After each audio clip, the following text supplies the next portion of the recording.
Muy buenas tardes, hermanos. Estamos aquí nuevamente, dándole gracias a Dios porque nos permitió ir a la iglesia, nos permitió reunirnos con nuestros hermanos, compartir como familia en la fe, presentar la palabra de Dios. Y ahora estamos aquí nuevamente, otro sábado de tarde más, para presentar otro estudio más de la palabra de Dios. Estamos tratando de hacer algo aquí, a ver si podemos corregir esto. Perfecto.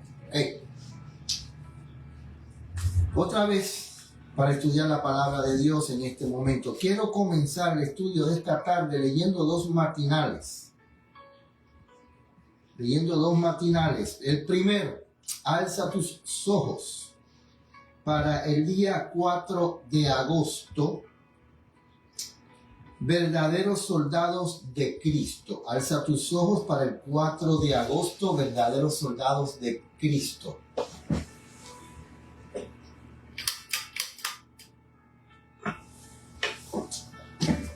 Dice así: pero ser hacedores de la palabra y no solamente oidores, engañándoos a vosotros mismos. Santiago 1:22. Aquellos que tienen la palabra de Dios por poseer Biblias no tienen la menor excusa para ser negligentes en practicarla obedientemente y, de acuerdo con sus condiciones personales de carácter, esforzarse rogando a Dios que hasta el final puedan comprender su palabra con el propósito de ponerla en práctica y alcanzar la más noble norma de carácter. A fin de ser genuinos soldados de Jesucristo, debemos satisfacer las demandas de su palabra como súbditos leales del reino. Quienes declaran creer la verdad deben ser conscientes del gran conflicto que está ante nosotros y lo que significa ser un fiel soldado de Jesucristo. El ejército del Salvador invita a un alistamiento voluntario. Debe haber una entrega completa de las pasiones, la voluntad y los caminos a la voluntad del Maestro. Nuestra tarea consiste en obedecer las órdenes del poderoso general. Debemos tener una estructura física fuerte y activa. Los sentidos deben ser iluminados para que la obediencia sea perfecta. Deben cumplirse tareas que no siempre puedan parecer fundamentales, pero surge la necesidad de la fe en una sabiduría y poder más elevados que los de ustedes mismos. Tengan fe en Dios, una fe inquebrantable, en la destreza, capacidad y fidelidad de su comandante que conoce el plan de la batalla. El Señor Jesús no engaña a sus soldados, despliega ante ellos el conflicto, el plan de batalla y lo peligroso de la empresa. Exhorta a cada uno a estimar el costo, no los deja en la ignorancia. Dice a cada uno antes del reclutamiento que considere los riesgos que correrá como soldado en su ejército, puesto que su vida será de servicio.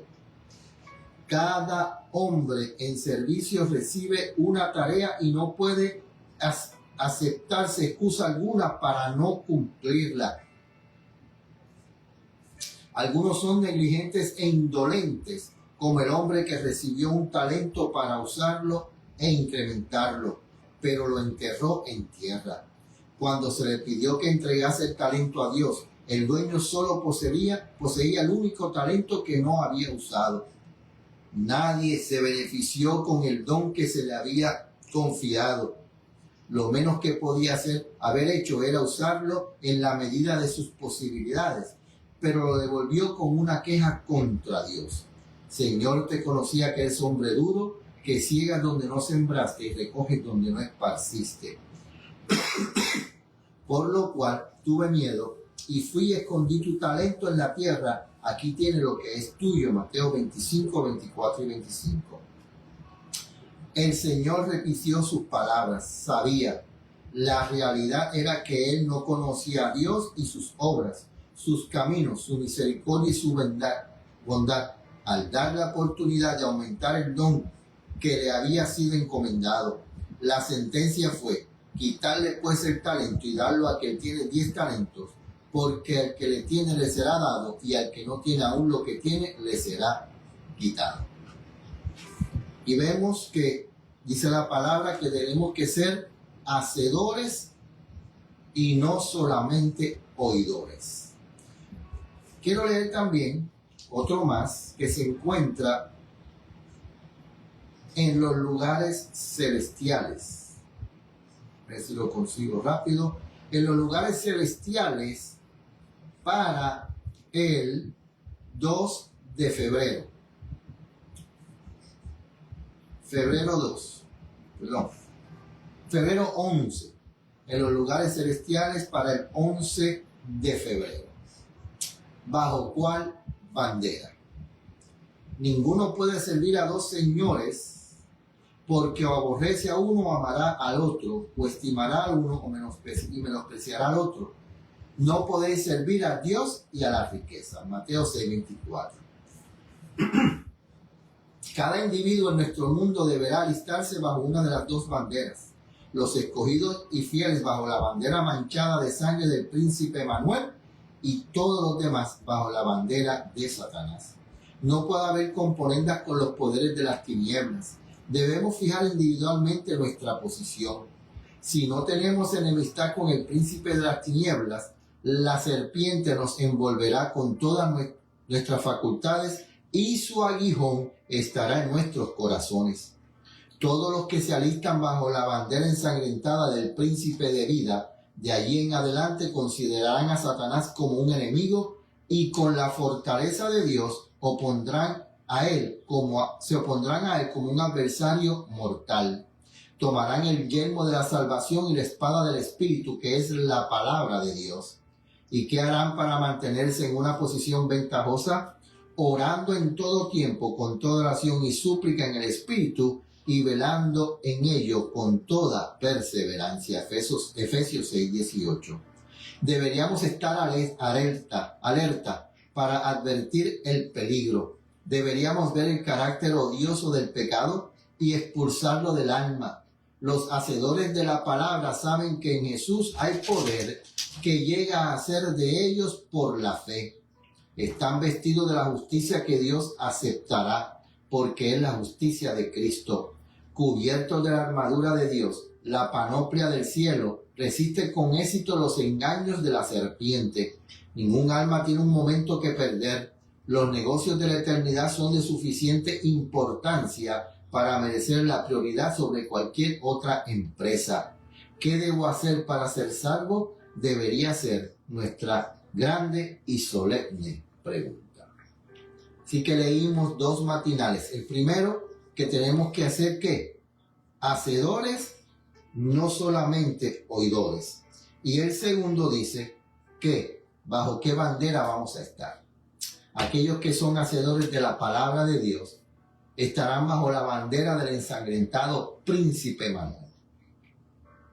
Y seremos protegidos, seremos guardados y recibiremos el poder para vencer al enemigo. Pero si estamos bajo la bandera del príncipe de las tinieblas, no hay nada que Dios pueda hacer por nosotros, porque nosotros escogimos estar en ese lugar. Que el Señor nos ayude a poder escoger estar bajo la bandera de ese príncipe ensangrentado que dio su vida por cada uno de nosotros. Voy a ir de rodillas para orar.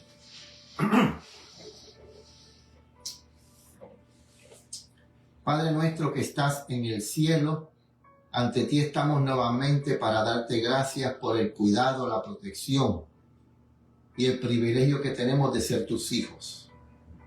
Para darte gracias por este sábado que tú nos has dado, para poder honrar, glorificar y bendecir tu nombre. Te damos gracias porque nos permitiste ir a tu casa de oración y compartir con nuestros hermanos. El enemigo quiere dividir. El enemigo quiere separar a la familia. Te rogamos que no permitamos que eso ocurra. Que si en nuestra mente, en nuestros corazones hay malos pensamientos contra nuestros hermanos, que podamos sacarlos y que le digamos al enemigo, tú no tienes cabida en este lugar. Ahora, al abrir tu palabra, queremos pedir que sea tu Santo Espíritu el que hable y nos tome, nos limpie y todo lo que digamos sea de acuerdo a tu santa y divina voluntad. En el nombre de Jesús. Amén.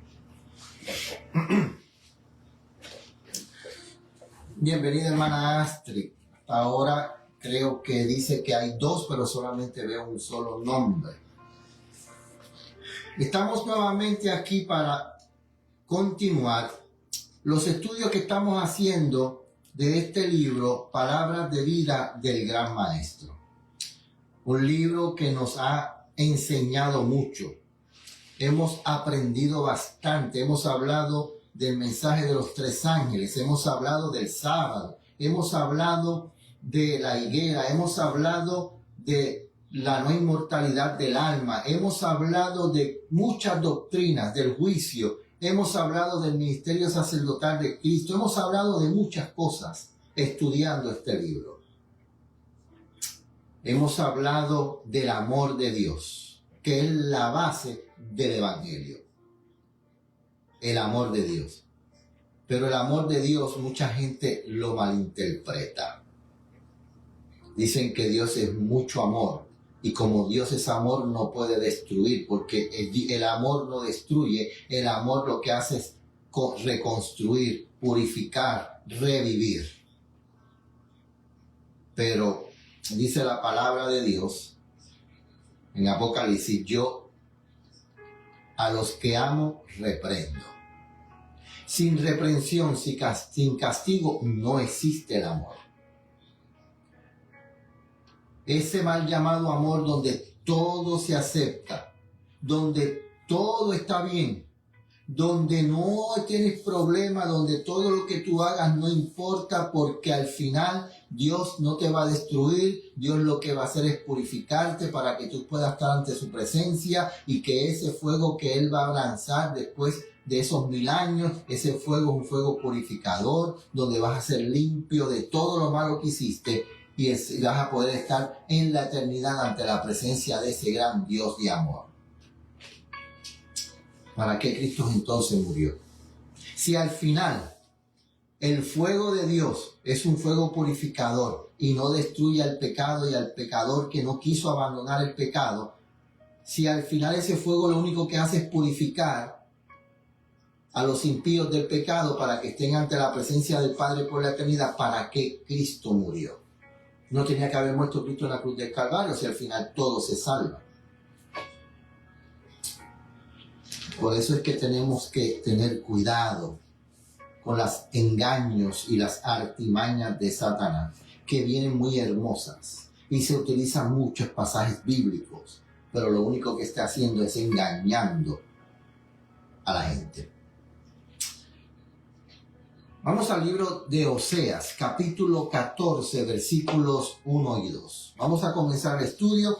El título del estudio de esta tarde es Hechos, no palabras. Oseas 14, versículos 1 y 2. Dice así: Vuelve, oh Israel, a Jehová tu Dios, pues por tu pecado has caído. Versículo 2.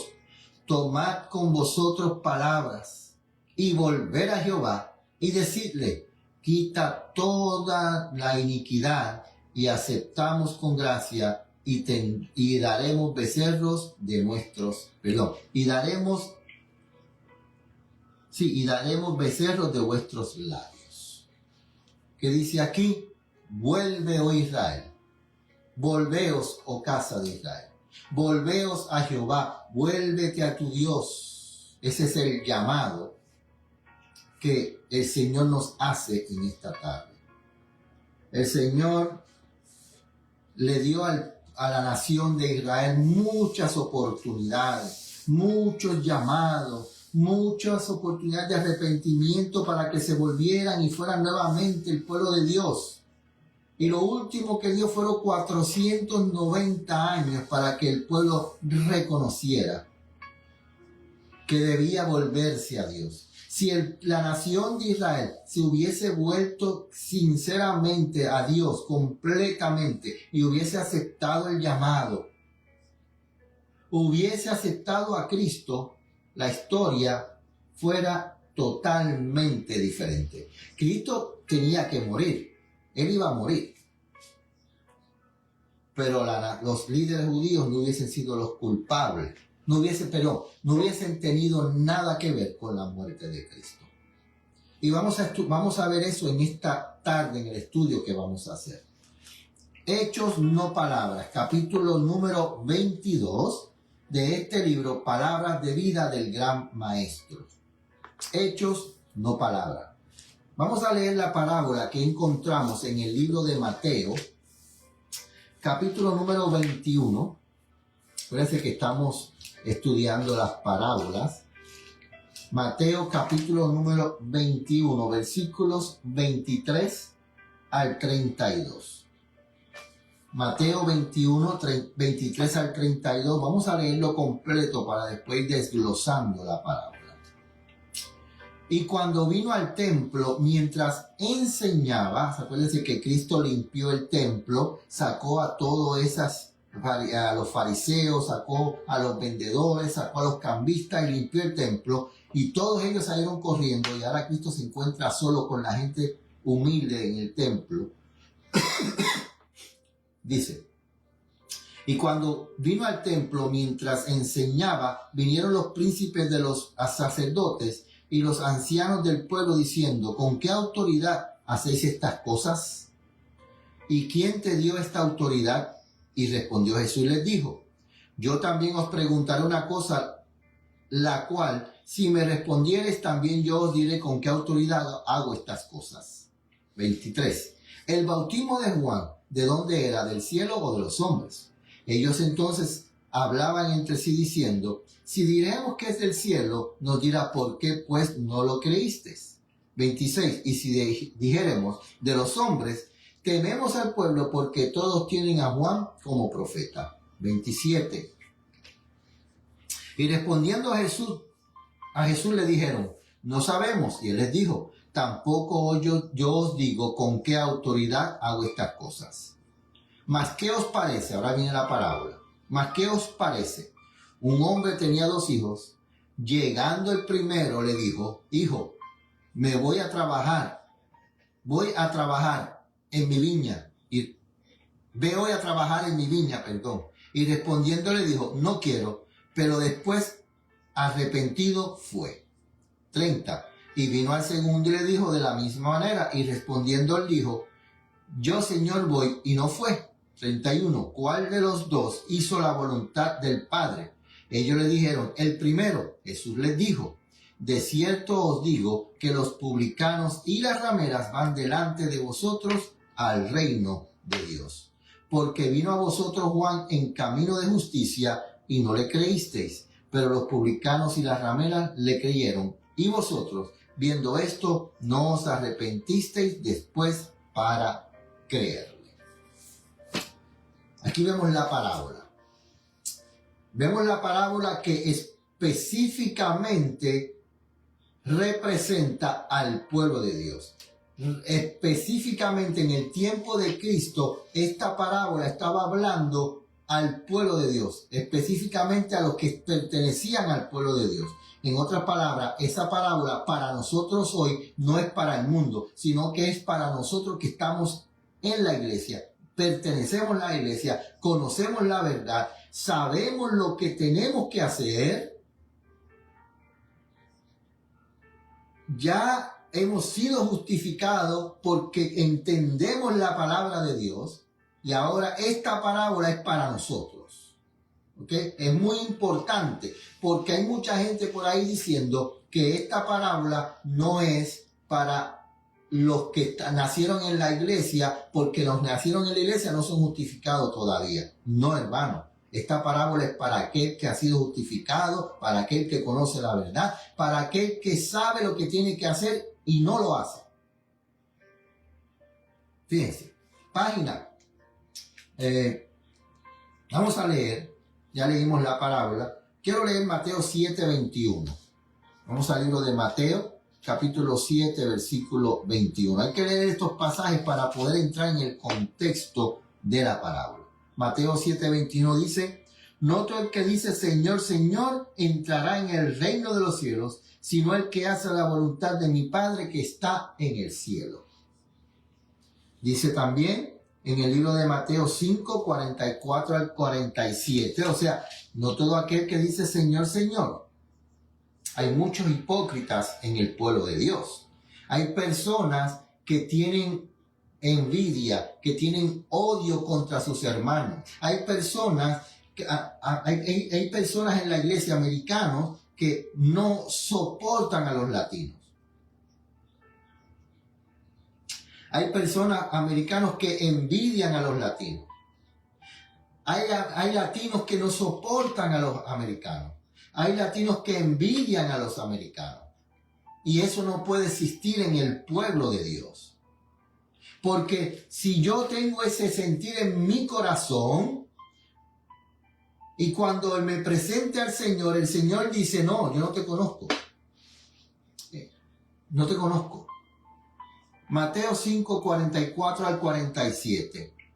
Pero yo os digo, amad a vuestros enemigos, bendecid a los que os maldicen, haced bien a los que aborrecen, y orad por los que os ultrajan y os persiguen.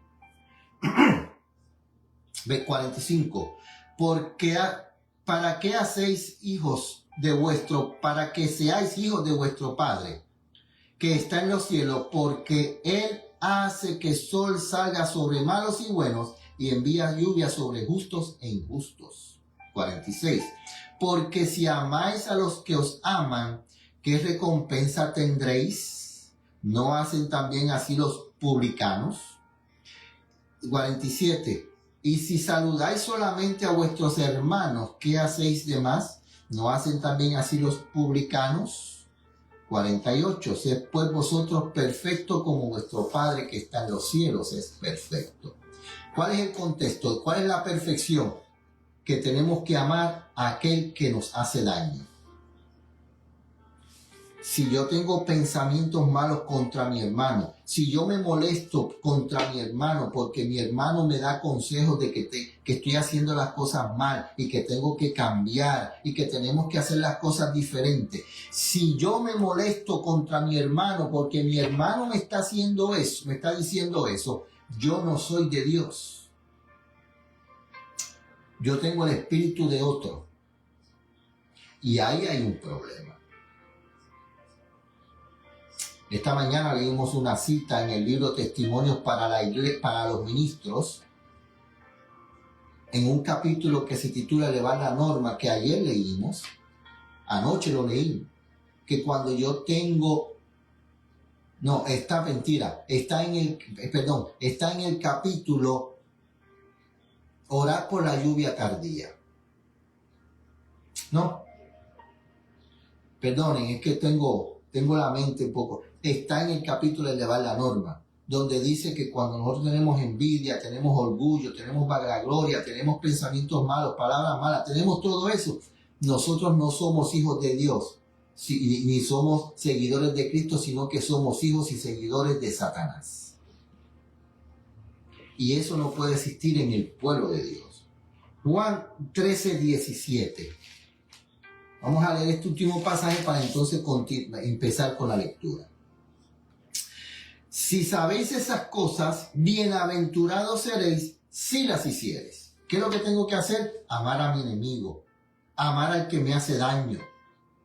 Porque si yo solamente amo y me agrado con aquel que me hace bien, con aquel que no me dice nada, sino que aguanta y todo lo que... No, porque vemos a alguien que está haciendo algo mal, y si nosotros los queremos aconsejar, la persona se molesta, ya no nos quiere ni hablar, no nos quiere saludar, no quiere hacer nada. Y decimos ser hijo de Dios. Eso no puede existir en el pueblo de Dios.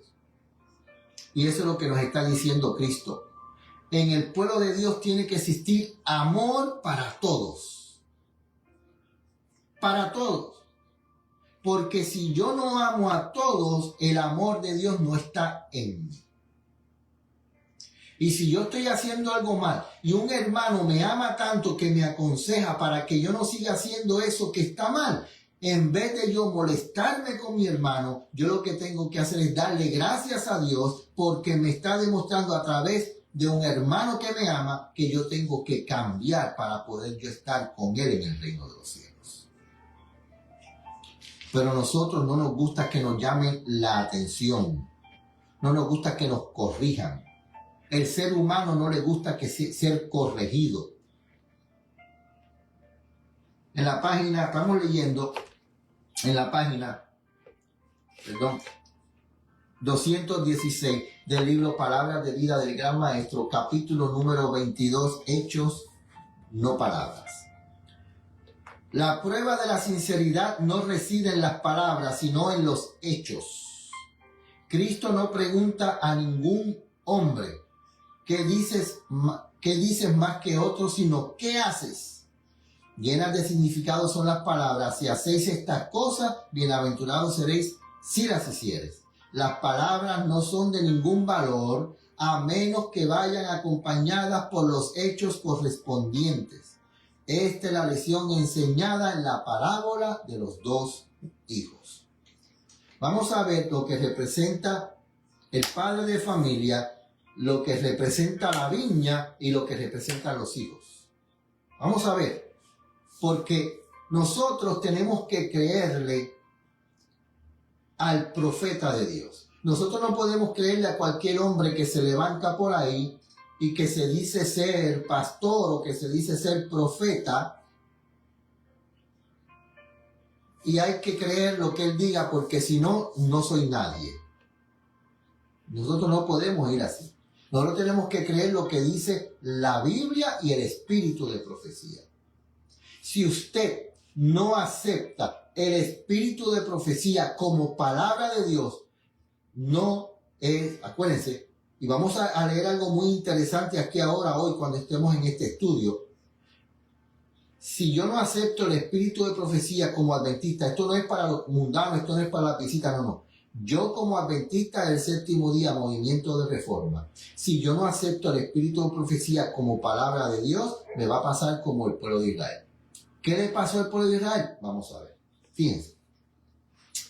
Esta parábola fue pronunciada en ocasión de la última venida de Cristo a Jerusalén antes de su muerte, o sea, la segunda vez que Cristo purifica el templo. Él había echado del templo a los que compraban y vendían. Su voz había hablado al corazón de ellos con el poder de Dios. Asombrados y aterrorizados, habían obedecido su mandato sin excusa y resistencia. Toda esa gente, todos los benjambistas, los vendedores, los sacerdotes corruptos, todos, cuando vieron a Jesús, huyeron. Obedecieron. Cristo los sacó del templo y ellos huyeron.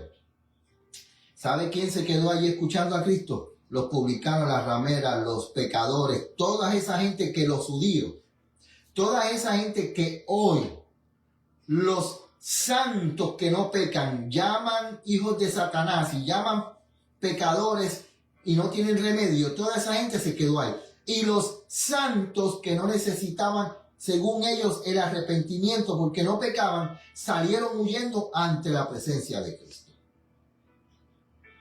Sí, porque los fariseos, los saduceos, los escribas se creían santos que no pecan, que no pecaban, porque eran hijos de Abraham.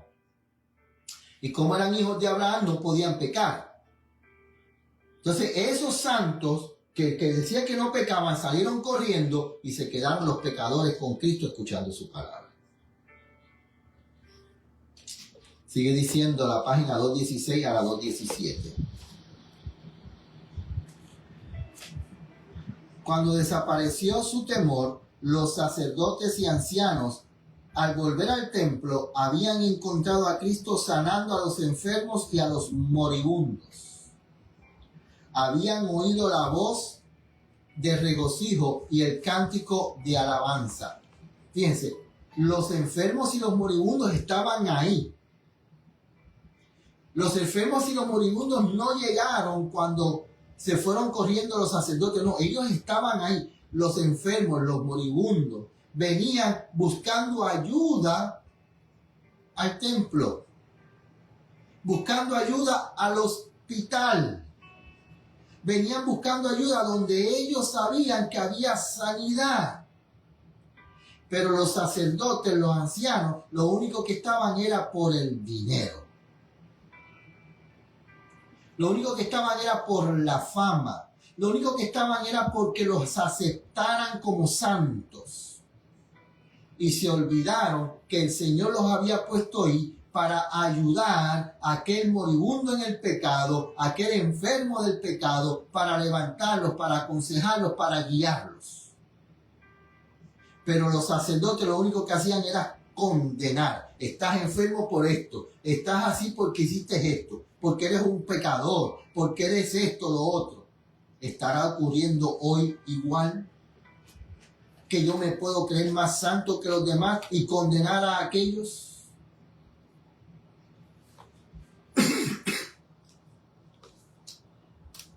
En el templo mismo, los niños que habían sido sanados hacían ondear ramas de palmeras y cantaban alabanzas y hosanas al Hijo de David. Voces infantiles balbuceaban las alabanzas del poderoso sanador. Sin embargo, para los sacerdotes y ancianos, todo eso no fue suficiente para vencer su prejuicio y su celo. Otro llamado más.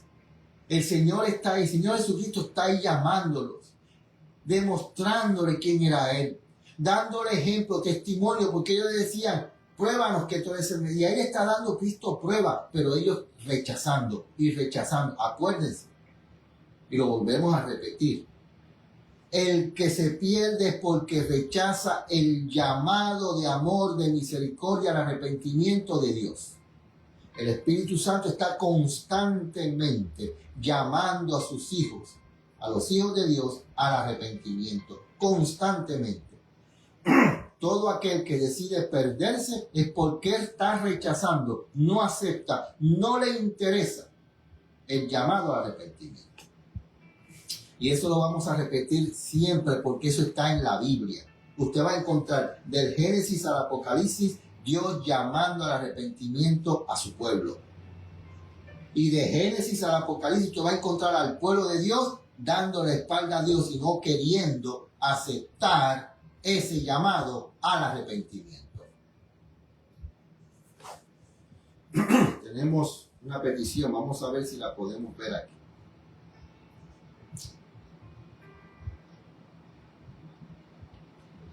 Vamos a ver porque ya tengo que hacerme el examen de la vista.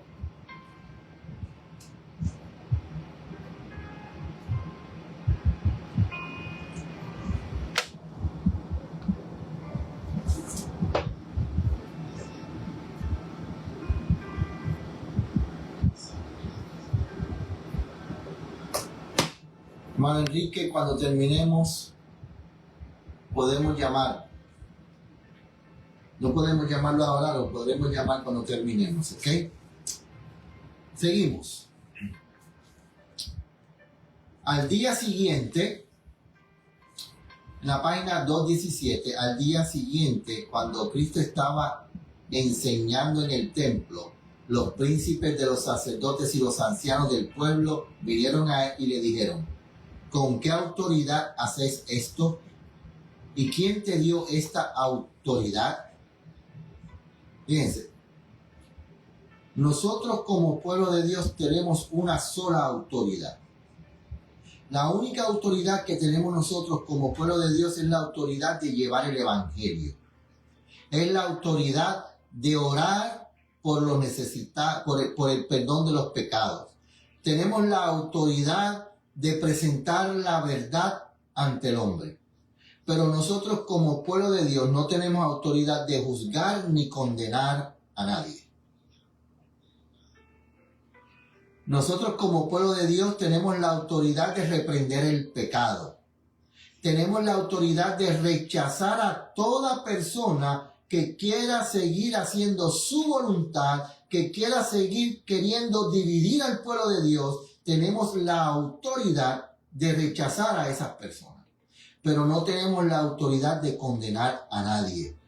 Tenemos la autoridad de decirle a la persona, mira, si tú sigues por ese camino, si tú sigues rechazando el llamado de Dios, si tú sigues rechazando las oportunidades que Dios te ha dado, esas oportunidades van a parar, esas oportunidades se van a acabar y vas a terminar en el camino incorrecto. Bienvenida, hermana Grisel Vidal Coruja. Hace tiempo que no veía su nombre. Bienvenida. O sea, el Señor está constantemente llamando a su pueblo a que se vuelva. Constantemente. Y constantemente el pueblo de Dios sigue rechazando y rechazando. Sigue diciendo la página 217.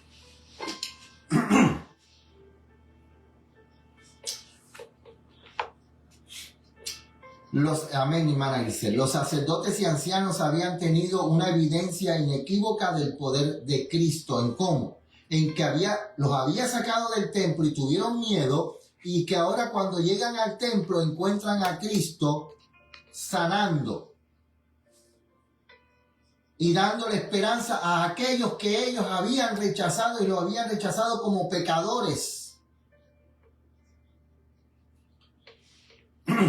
Al limpiar Jesús el templo, habían visto la autoridad del cielo que irradiaba de su rostro. No pudieron resistir el poder con el cual hablaba. Otra vez, con sus maravillosas curaciones, había contestado su pregunta.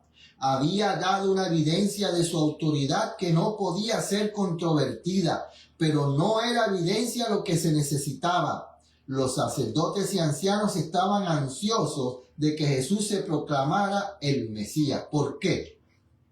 Acuérdense, si Jesús en ese momento se hubiese proclamado el Mesías, hubiese ocurrido esto, fíjense.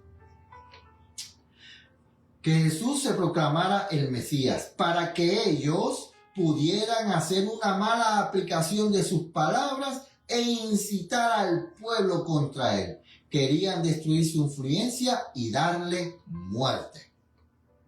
El pueblo de Dios.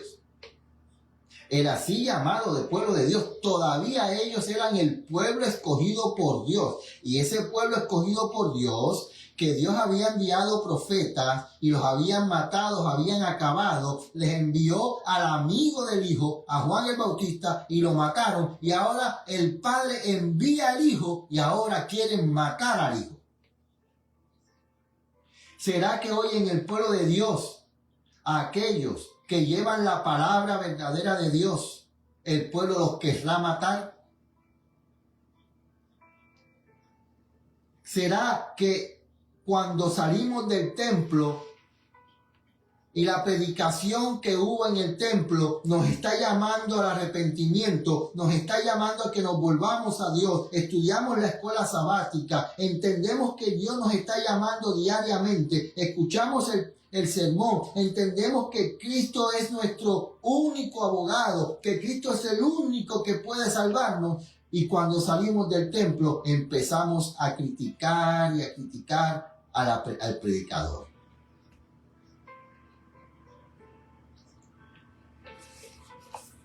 Sigue diciendo en la 2:17. Jesús sabía que si ellos no podían reconocer a Dios en él, o ver en sus obras la evidencia de su carácter divino, no habían de creer su propio testimonio de que él era el Cristo. En su respuesta, él evade la cuestión que querían suscitar y vuelve la condenación sobre ellos. Ahora vuelve la condenación sobre ellos. Dice: yo también os preguntaré una palabra, dijo él, la cual si dijereis, también yo os diré con qué autoridad hago esto. ¿Sabían ellos con qué autoridad Cristo lo hacía? Sí. ¿Querían aceptar esa autoridad? No. ¿Okay? Ellos lo conocían, ellos lo sabían, pero no podían aceptar esa autoridad. ¿Por qué? Porque si aceptaban la autoridad de Cristo, perdían ellos la autoridad que tenían sobre el pueblo. ¿Será ese el mismo problema hoy? Que yo quiero tener autoridad, quiero tener poder, y como no la obtengo en un lugar, voy y hago algo para que yo sea el único que tiene autoridad. Y si no se hace lo que yo digo, no sirve. El bautismo de Juan, ¿de dónde era? ¿Del cielo o de los hombres? Ellos sabían de dónde venía el bautismo de Juan. Ellos lo sabían. Fíjense cómo lo sabían. Los sacerdotes y gobernantes estaban perplejos. Pensaron entre sí diciendo, si dijéremos que es del cielo, nos dirá, ¿por qué no le creísteis? Y si dijéremos que de los hombres, tememos al pueblo porque todos tenían a Juan por profeta. Ellos sabían que no era de los hombres el bautismo. Ellos sabían que era del cielo. Pero si decían, no era del cielo, ellos decían que era del cielo, ¿por qué tú no le creíste a Juan? Y si decimos que era de los hombres, pues esta gente nos va a matar, porque el pueblo sabía que Juan era profeta. Y ellos sabían que Juan era profeta, pero ellos no podían reconocer lo mismo que pasó a Lucifer. Lucifer conocía la autoridad de Dios, pero no quiso aceptar esa autoridad. Por eso fue expulsado del cielo. Y respondiendo a Jesús le dijeron, no sabemos. Y él también les dijo, ni yo os digo con qué autoridad hago esto. Porque ellos no querían aceptar la autoridad de Juan. ¿Qué había dicho Juan? En Juan 1:29 encontramos que Juan había dicho que Cristo era el Mesías.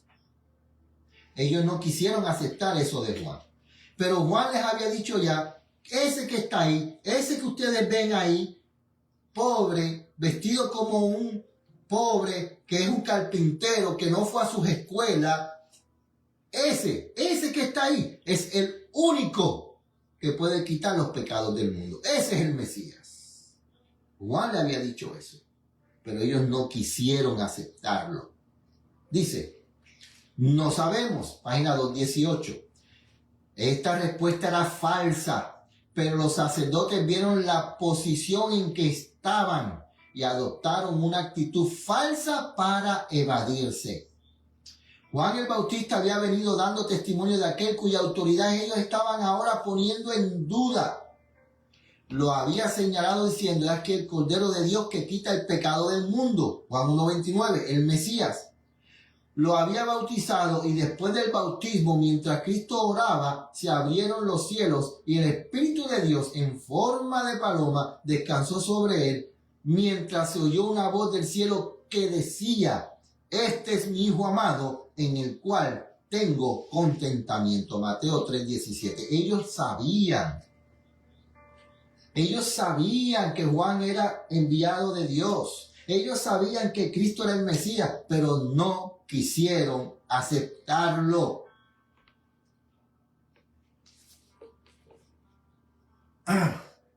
Hermanos, por favor, no dejes que Satanás diga que tú no puedes volver a Dios. No dejes que Satanás te convenza de que tú eres muy pecador para que Dios escuche. No, eso es mentira. Dios está constantemente esperando que sus hijos se arrepientan y vuelvan a Él constantemente. Dios lo está ahí esperando. Satanás no quiere que nosotros aceptemos eso. Satanás no quiere que nosotros nos volvamos a los pies de Cristo. Satanás no quiere eso.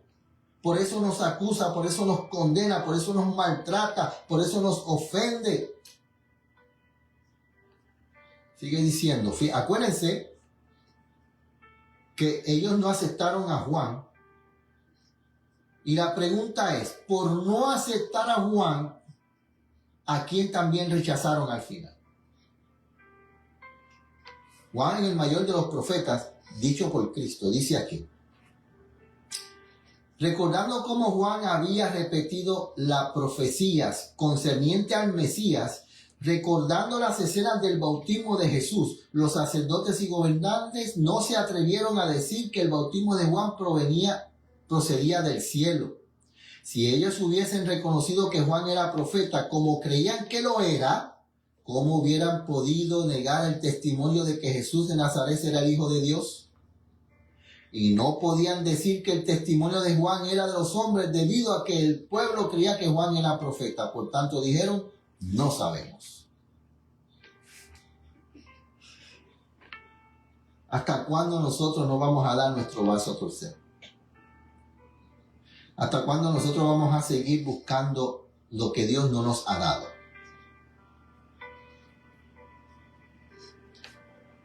Entonces Cristo presentó la palabra del Padre y de los dos hijos.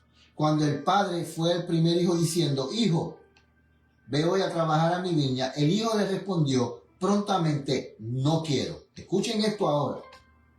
¿Está hablando de qué? Estamos hablando de un miembro de iglesia, no estamos hablando de un mundano, no estamos hablando de alguien, no, estamos hablando de un miembro de iglesia. Y miren lo que hizo este miembro de iglesia. Rehusó obedecer y se entregó a malos caminos y malas compañías. Pero después se arrepintió y obedeció la orden. Sí, mira, tú que dices que aquel que es justificado no puede pecar más porque no hay arrepentimiento para él. Cristo dice que aquel que fue justificado y se va por malos caminos y se va con malas compañías y desobedece abiertamente a Dios, tiene oportunidad de arrepentimiento y de volver y obedecer a Dios.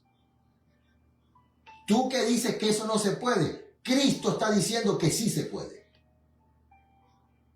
No estamos aquí diciendo que podemos ir a pecar si nos da la gana. No. Lo que estamos diciendo es que aquel que es justificado en cualquier momento puede caer en las manos de Satanás, puede ser vencido por la tentación, puede irse y hacer y deshacer, pero en aquel momento Dios lo llama y le dice, oye, te sigo esperando, te sigo amando, vuélvete. Porque Dios no quiere que el impío se pierda. Dios no quiere que nadie se pierda. Dios quiere que todos vuelvan al arrepentimiento. Por eso está constantemente llamando. Por eso está constantemente, todavía, mientras la gracia está, la puerta de la gracia está abierta, todavía Cristo está llamando a cada uno de sus hijos que nos volvamos al arrepentimiento y volvamos a Él. Eso dice Cristo. Por eso yo no le creo a ningún hombre. Yo le creo a lo que dice la palabra de Dios.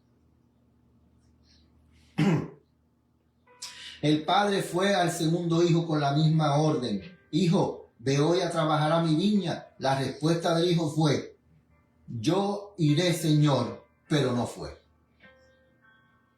El primero dice, no voy. Y se fue a fumar, se fue a beber, se fue a estar con prostitutas, se fue a emborracharse, se fue en malos caminos.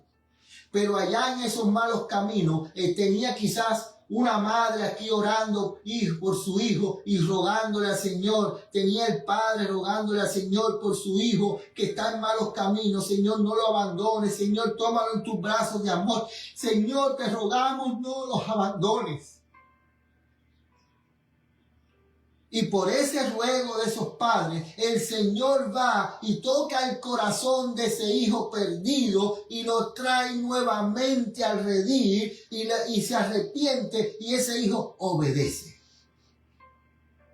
Pero tenemos a un santo dentro de la iglesia que Dios le dice, mira, necesito que vayas y hagas estudios bíblicos, necesito que me ayudes. Y ese santo que dice que no peca, está sentado y dice, voy a hacerlo, pero se queda ahí sentado y no hace nada. Lo único que está dispuesto es a estar condenando, a estar juzgando, a estar maltratando. Y el Señor dice, no, eso no es lo que yo quiero que tú hagas. Yo lo que no quiero que tú hagas es que me ayudes a buscar las ovejas perdidas de mi redil. No, pero es que yo soy muy santo y yo no me puedo mezclar con esos pecadores. Porque si me mezclo con esos pecadores, ¿qué dirá la gente de mí?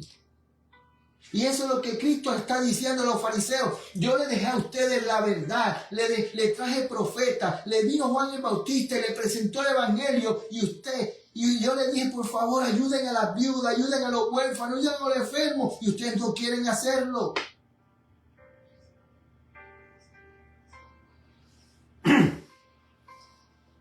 Sigue diciendo en la página 218. En esta parábola, el Padre representa a Dios, la viña a la iglesia. Fíjate bien. Tú que dices que esta parábola no representa esto. ¿Okay? Los dos hijos representan dos clases de personas. Vamos a ver ahora. El hijo que rehusó obedecer la orden diciendo no quiero, representa a los que estaban viviendo en abierta transgresión, que no hacían profesión de piedad, que abiertamente rehusaban ponerse bajo el yugo de la restricción y la obediencia que impone la ley de Dios. Pero muchos de ellos después se arrepintieron y obedecieron el llamamiento de Dios. Cuando llegó a ellos el evangelio en el mensaje de Juan el Bautista, arrepentíos, que el reino de los cielos se ha acercado, se arrepintieron y confesaron sus pecados. Por eso es que es bien importante, hermanos, es bien importante que cada vez que se presenta la palabra de Dios, se haga un llamado al arrepentimiento. Sí, es muy importante. Porque en ese llamado al arrepentimiento van a haber personas que van a reconocer el llamado de Dios y lo van a aceptar y van a regresar de sus malos caminos. En ningún momento, fíjense bien, en ningún momento Dios nos dio a nosotros la autoridad para condenar a aquellos que están en el valle de la decisión y del arrepentimiento. Juan el Bautista condenó a aquellos que no aceptaron al Mesías. Cristo condenó a aquellos que no lo aceptaron como Mesías. Los apóstoles condenaron a todo aquello que aún con la verdad que ellos le presentaron, no quisieron aceptar al Mesías. Pero ¿cómo los condenaron? ¿Qué dice Cristo que tenían que hacer? ¿Cómo era? Déjalos, sacúdete los pies y sigue. En la palabra de Dios encontramos una sola vez a Pablo diciéndole a un mago que no quería que el rey recibiera el evangelio. Y le dijo, tú, Dimas, hijo del diablo, ¿hasta cuándo te opondrás? Y lo dejó ciego. ¿Pero por qué? Porque estaba dejando ser usado por Satanás para que ese rey no recibiera el evangelio. Cristo, mucha gente dice que condenó a Pedro, no. Cuando Cristo le dice a Pedro, apártate de mí, Satanás, no era Pedro, era Satanás que estaba utilizando a Pedro. Hermano, dejemos de condenar y acusar. Empecemos a llevar el evangelio como Cristo dice que lo tenemos que llevar. Un llamado al arrepentimiento. ¿Por qué? Porque el tiempo se está acabando. Y nuestra misión como pueblo de Dios es llevar el evangelio para que las personas conozcan el camino de la salvación. Por eso nosotros hemos estado estudiando el santuario. Por eso tenemos esos temas de los 7 pasos de Cristo en el santuario. Porque en el santuario, desde el campamento hasta el lugar santísimo, se encuentra el plan de salvación. Y Cristo vino a mostrarnos a nosotros ese plan de salvación. Y el propósito del plan de salvación es para que todos sean salvos. No para que algunos, no. El plan de salvación es para que todos lleguemos a ser salvos. El más pecador, la persona más mala, la persona más adúltera, la persona más fornicaria, la persona más mentirosa, la persona que más malo habla, todavía tiene oportunidad de arrepentirse y tener la salvación. Libro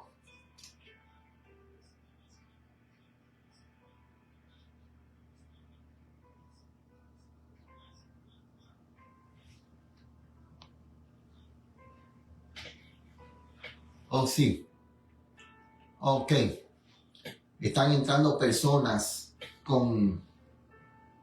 decimos ahí, con perfiles falsos. Hay que tener cuidado. Ya no es la primera vez, ya es varias veces que hemos recibido perfiles falsos que nos están pidiendo oración. Y cuando uno llama a ellos, lo que hacen es pedir dinero y son engaños. Hay que tener mucho cuidado. ¿Ok? Mateo 15, 5 al 9. Fíjense lo que dice aquí. Mateo 15, gracias hermana Astrid. Mateo 15, versículos 5 al 9. Pero vosotros decís, cualquiera que dijera a su padre y a su madre, es mi ofrenda todo aquello con que pudiera ayudarte,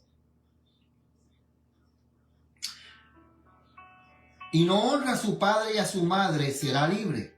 Así habéis invalidado el mandamiento de Dios por vuestra tradición. Hipócritas, bien profetizó de vosotros Isaías diciendo, este pueblo se acerca a mí con su boca y de labios me honra, pero su corazón está lejos de mí. 9. Pero en vano me honran enseñando doctrinas y mandamientos de hombres. Hay muchas doctrinas y mandamientos de hombres, sí, hombres que lo que buscan es dinero y fama, hombres que lo que quieren es ser ellos el número uno, tener todo el poder, y han sacado doctrinas y teorías falsas, mandamientos de hombres que no están en la Biblia, pero ellos distorsionan los pasajes bíblicos para que digan lo que ellos quieren que digan. Dice aquí, página 219. El carácter de los fariseos quedó revelado en el hijo que replicó, yo voy, Señor. Y no fue. Como este hijo, los dirigentes judíos eran impenitentes y tenían suficiencia propia. La vida religiosa de la nación judía se había convertido en una simulación. Cuando la voz de Dios proclamó la ley desde el Sinaí, todo el pueblo prometió obedecer. Dijeron, yo Señor voy, pero no fueron. Cuando Cristo vino en persona para presentar delante de ellos los principios de la ley, le rechazaron. ¿A quién rechazaron primero? A Juan. Los dirigentes y muchos del pueblo, ¿a quién rechazaron primero? Al profeta. Porque Juan era profeta dicho por Cristo. Y como consecuencia de rechazar al profeta, ¿a quién rechazaron después? A Cristo. ¿Será que hoy, nosotros que decimos ser el pueblo de Dios, por rechazar al espíritu de profecía, su mensajera, rechazaremos la Biblia y después rechazaremos a Cristo? Yo hago esa pregunta y lo dejo ahí. Lo dejo ahí.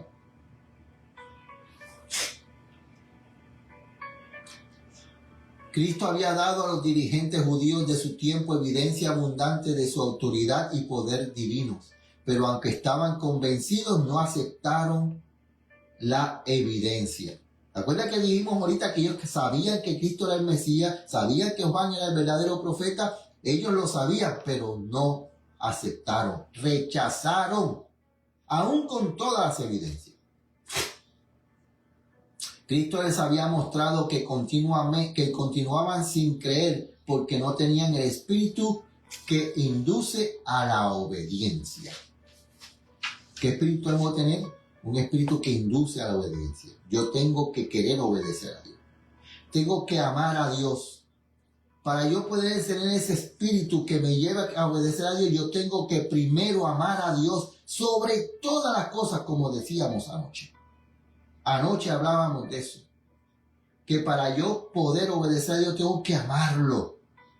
Y cuando yo tengo el amor de Dios en mi corazón, yo amo a mi prójimo. Pero yo no puedo decir que yo amo a Dios si yo no amo a mi prójimo. Si yo tengo algo en contra de mi prójimo, si yo tengo algún resentimiento contra mi prójimo, yo no puedo decir que yo amo a Dios.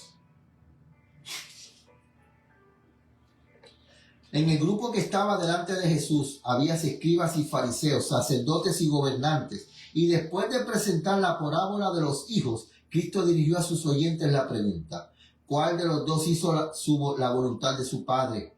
Olvidándose de sí mismo, los fariseos contestaron: el primero. Si tú mismo, tú sabes quién tú eres, ese disque cuarto ángel, ese Víctor Rodríguez, que dice que los pecadores no pueden volver a Cristo después de, ¿qué dice aquí? ¿Qué está diciendo aquí?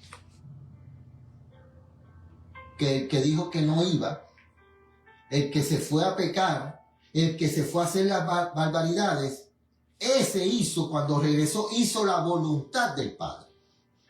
Ese que tú dices que ya no puede, Cristo dice, ese volvió y hizo mi voluntad.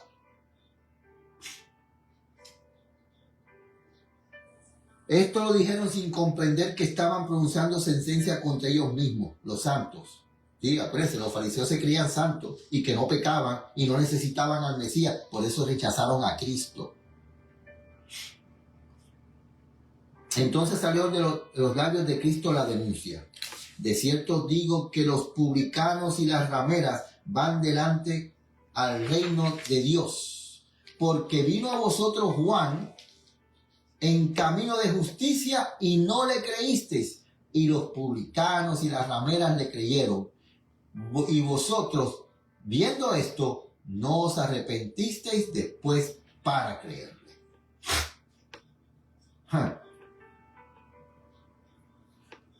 Sí, mira, tú, ese pastor que tú dices que es fornicario, ese pastor que tú dices que es adúltero, ese pastor que tú dices que es ladrón, ese pastor que tú dices eso, todavía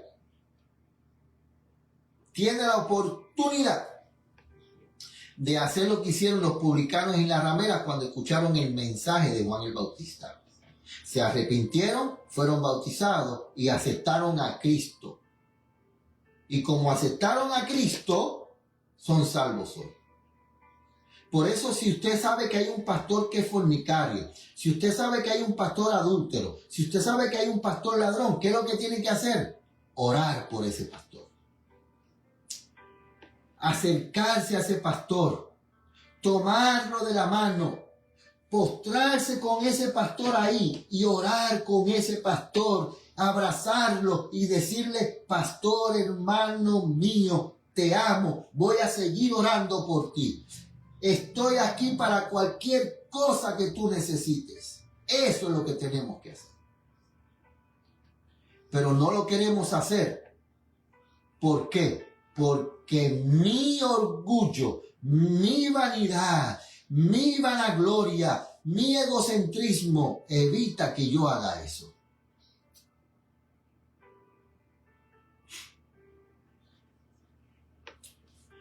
Página 220. Juan el Bautista había proclamado la verdad y mediante su predicación los pecadores quedaban convictos y convertidos.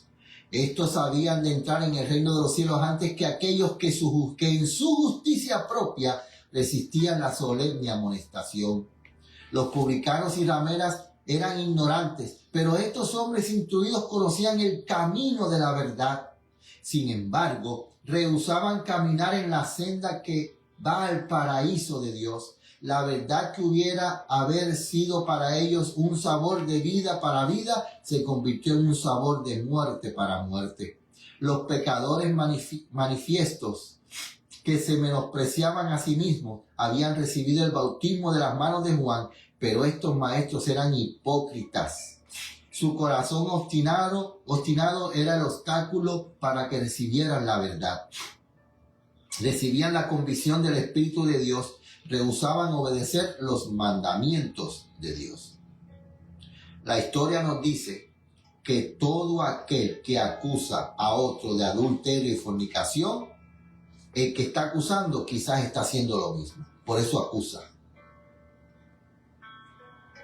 Sigue diciendo en la página 220. Cristo les dijo, no podéis entrar en el reino de los cielos si no... Cristo no les dijo, no podéis entrar en el reino de los cielos, sino que les mostró que el obstáculo que les impedía entrar era creado por ellos mismos.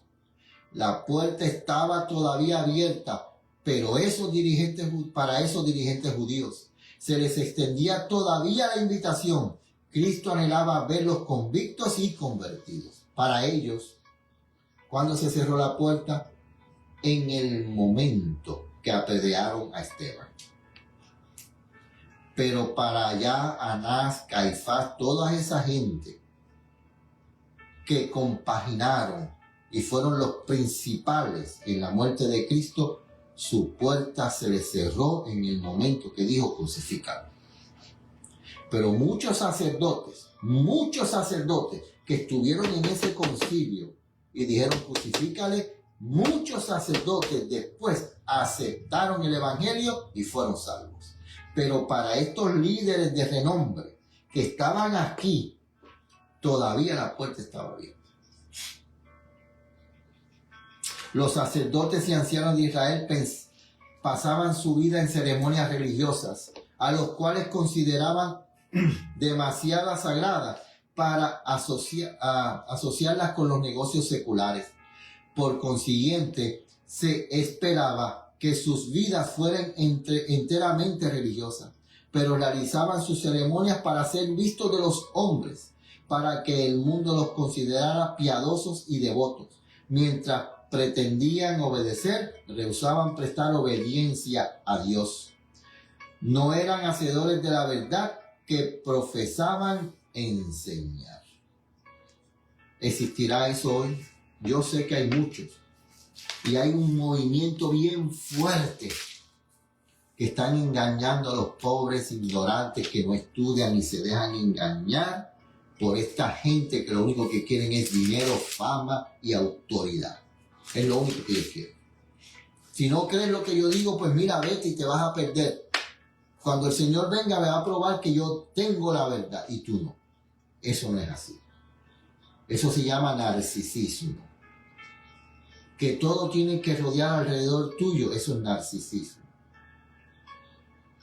Porque el evangelio es alrededor de Cristo, no es alrededor de ningún hombre. Si yo digo que de ahora en adelante todos los pastores y todas las personas tienen que escucharme a mí porque yo soy profeta, y como yo soy profeta elegido por Dios, tienen que escucharme a mí, a nadie más, eso se llama narcisismo. Al libro de Lucas, capítulo 7, versículos 28 al 30. Lucas, capítulo 7, versículos 28 al 30, y estamos terminando, dice aquí lo siguiente. Porque os digo que entre los nacidos de mujer no hay mayor profeta que Juan el Bautista, pero el más pequeño en el reino de los cielos, en el reino de Dios, es mayor que él. 29. Y todo el pueblo, los publicanos, al oírle, justificaron a Dios bautizándose con el bautismo de Juan. 30. Pero los fariseos y los doctores de la ley rechazaron el consejo de Dios contra sí mismos, no siendo bautizados por él. Wow. Cristo declaró que Juan el Bautista era uno de los mayores profetas y mostró a sus oyentes que habían tenido suficiente evidencia de que Juan era el mensajero de Dios. Tenemos evidencia de que el espíritu de profecía es palabra de Dios. Tenemos evidencia. ¿Por qué no lo aceptamos? ¿Por qué lo ponemos como algo menor cuando es la misma palabra de Dios que existe en la Biblia?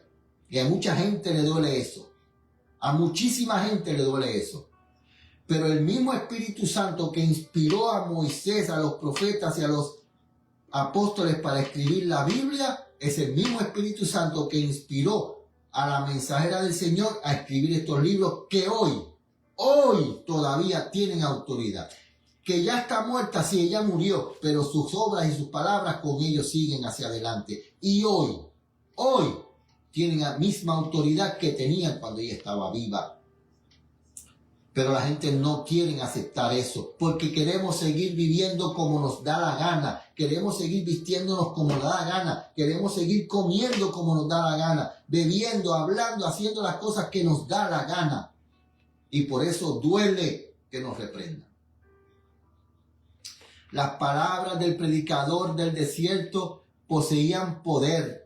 Él presentó su mensaje resueltamente, reprendiendo los pecados de los sacerdotes y gobernantes, instándoles a hacer las obras del reino de los cielos. ¿Cuántos libros en la Biblia escribió Juan el Bautista? Ninguno, pero fue el mayor de los profetas, mayor que Moisés. Dicho por Cristo, no escribió ningún libro de la Biblia, pero Cristo dijo que fue el mayor de los profetas.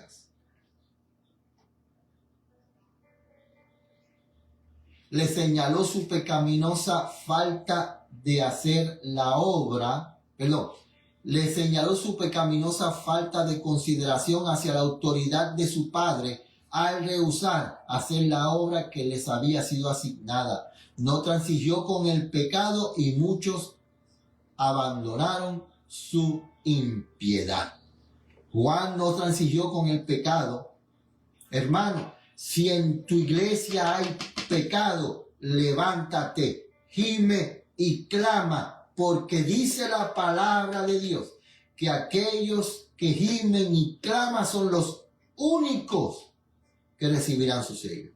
Aquellos que gimen y claman por las abominaciones que se están haciendo en el pueblo de Dios, pero no es condenar. No, es gemir ante Dios y clamar ante Dios. Y ante el pueblo, por favor, abandonemos el pecado, abandonemos las abominaciones. No es condenar y juzgar, es llamar al pueblo a abandonar el pecado y las abominaciones y gemir y clamar. Esos serán los que recibirán el sello. Último párrafo que vamos a leer en esta tarde. Si lo que profesaban creer los dirigentes judíos hubiera sido genuino, habrían recibido el testimonio de Juan y aceptado a Jesús como el Mesías, pero ellos no mostraron los frutos del arrepentimiento y la justicia. Los mismos a quienes despreciaban iban antes que ellos al reino de Dios. Sí, los santos fariseos que decían que no pecaban, los santos fariseos que decían que no necesitaban arrepentimiento porque no cometían pecado, porque el arrepentimiento solamente es para los pecadores. Esos santos fariseos que juzgaban y condenaban a los publicanos y a las rameras. Cristo le dijo, mira, tú fariseo que te crees santo, estás afuera. Pero esos publicanos y rameras que aceptaron el llamado al arrepentimiento, van primero que tú. La pregunta es, ¿en qué grupo yo estoy? ¿Estoy yo del lado de esos fariseos que condenan y juzgan y maltratan y ofenden? ¿O estoy yo bajo el pecador más grande, pero que reconoce que necesita arrepentimiento y necesita perdón y va a los pies de Cristo buscando ese arrepentimiento y ese perdón? Yo espero que sepamos escoger bajo qué grupo queremos estar. Vamos a ir de rodillas para orar.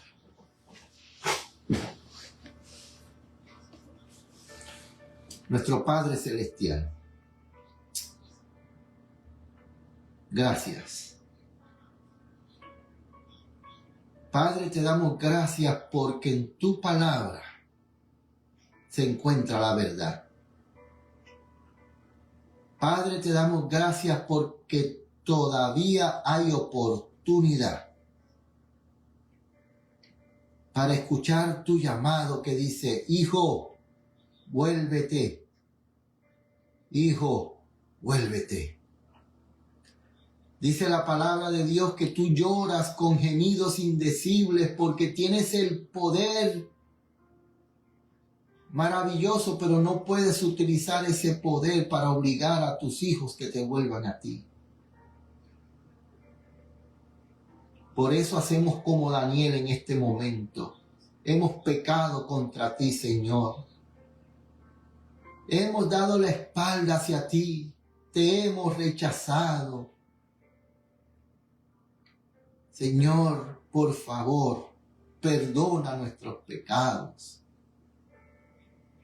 Danos fortaleza, danos poder, danos sabiduría, danos amor, danos justicia, danos misericordia, para que nuestro carácter sea tu carácter, un carácter lleno de amor por el pecador, pero que odie el pecado. El enemigo quiere introducirse en medio de tu pueblo. El enemigo lo único que quiere es dividir a tu pueblo. Que no lo permitamos. Que como un solo hombre nos mantengamos unidos ante tu presencia. En tus manos quiero poner a Astrid. En tus manos quiero poner a Grisel. Amamos a Grisel. Extrañamos su presencia. Señor, yo no sé por lo que ella está pasando, pero tú sí lo sabes. Tú conoces sus deseos, tú conoces sus angustias, tú conoces sus dificultades. Por eso la ponemos en tus brazos de amor. Por eso te pedimos que en este momento las alas de tus ángeles batan en ese hogar y que toda la angustia, el dolor y la dificultad sean aliviados para que ella pueda sentir la paz que tú has prometido a tus hijos. También te pedimos por Astrid que tú la acompañes, la dirijas, la bendigas. Y a nosotros, Señor, tómanos también. Ayúdanos a seguir hacia adelante y a poder ser aquellos hombres que tú quieres que seamos. Gracias nuevamente, porque te pedimos todas estas cosas en el nombre de tu Hijo amado Cristo Jesús. Amén y amén. Hermanos, gracias por pasar este tiempito con nosotros. Gracias porque hemos soportado este mensaje. Lo único que nos queda decir es lo siguiente. Hijo, los brazos están abiertos. Vuelve al hogar. Que el Señor los acompañe, que el Señor los bendiga y que pasen una semana gloriosa junto a nuestro Salvador. Amén, hermana Grisel. Amén. Que el Señor los acompañe.